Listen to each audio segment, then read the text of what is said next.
Hey there, Lammies! Welcome to our last sea creature of the day video.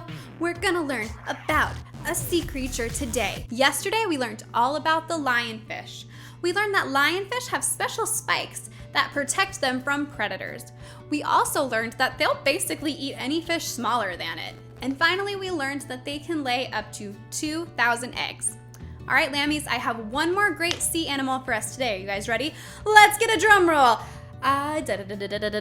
Today's sea creature of the day is the great white shark. The great white shark is found in the warmer oceans throughout the world.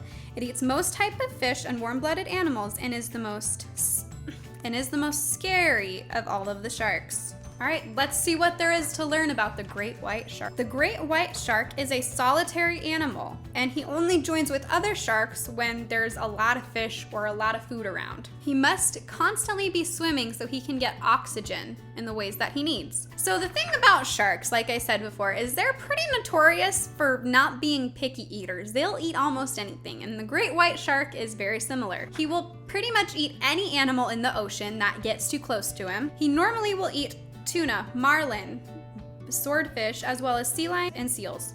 So if the shark has a large enough meal, he can actually go a month without eating. He won't need to have anything else. But he might eat if he sees prey. Like, even if he's not hungry, he might still want to eat. Great white sharks have a great sense of smell. That's how a lot of the times they'll catch their prey.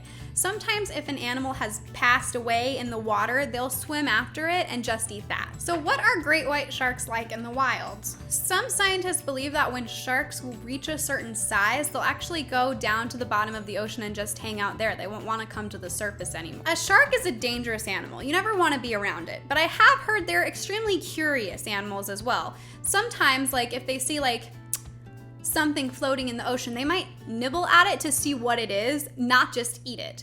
I've heard that before. That being said, I would never, ever, ever, ever, never, ever, ever, never, never risk it with a shark.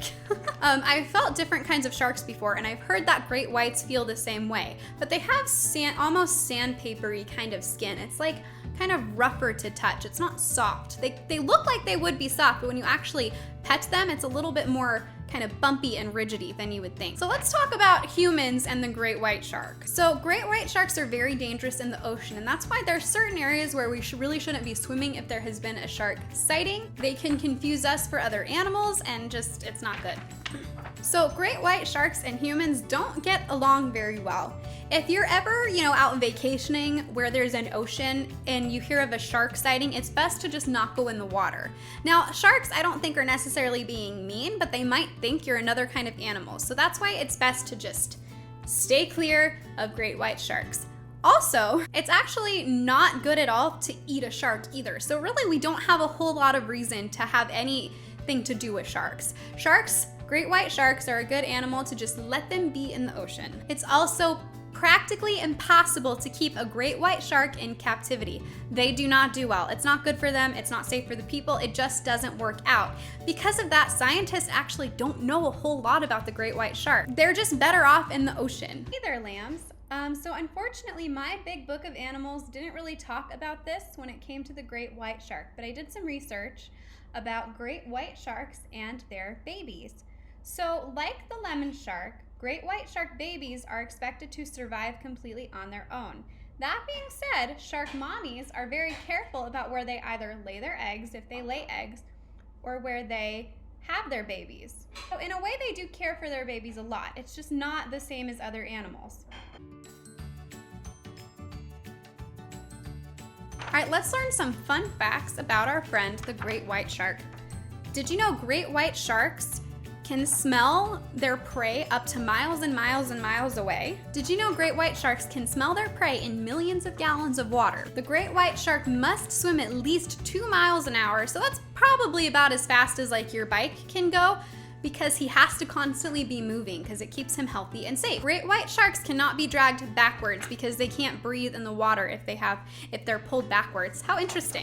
Great white sharks can be anywhere from 10 to 20 feet long, and they can weigh about 2,500 pounds. It's believed, not we're not 100% sure, but people believe great whites can actually live 30 to 40 years in the ocean. Now, if you're like me and you're freaked out by sharks, don't worry. We live in Reno, Nevada. We're not near the ocean. If you happen to go near the ocean, it's always best to ask an adult before you swim in the ocean. And stay with your parents so that way they can see you and they can protect you. It's very, very rare that sharks ever bother humans. It does happen, but it's very, very rare. And all you have to do is make sure you trust the adults around you. And like any other wild animal, if you ever happen to see a shark in the wild, don't hesitate to tell your parents or another adult. That will keep you safe. All right, Lammies, I had so much fun learning all about these fun sea creatures this week. My favorite thing that I learned about great white sharks is how big they can get. They can get pretty big. I also really liked learning that most sharks will eat almost anything. They have found crazy things inside of sharks, like license plates, probably like lunch boxes, crazy things that they find floating in the ocean. That's one reason why we don't ever want to litter in the ocean, is because we don't want the sea life to eat the things that we drop. I also really liked learning that great white sharks have a great sense of smell and that they have to swim a lot to stay healthy. I had so much fun talking about sea animals this week. What was your favorite animal we talked about? I'd love to know at the Lambs Class email account or the Lambs Class Facebook page. All right, Lammies, I'll see you next week. Bye!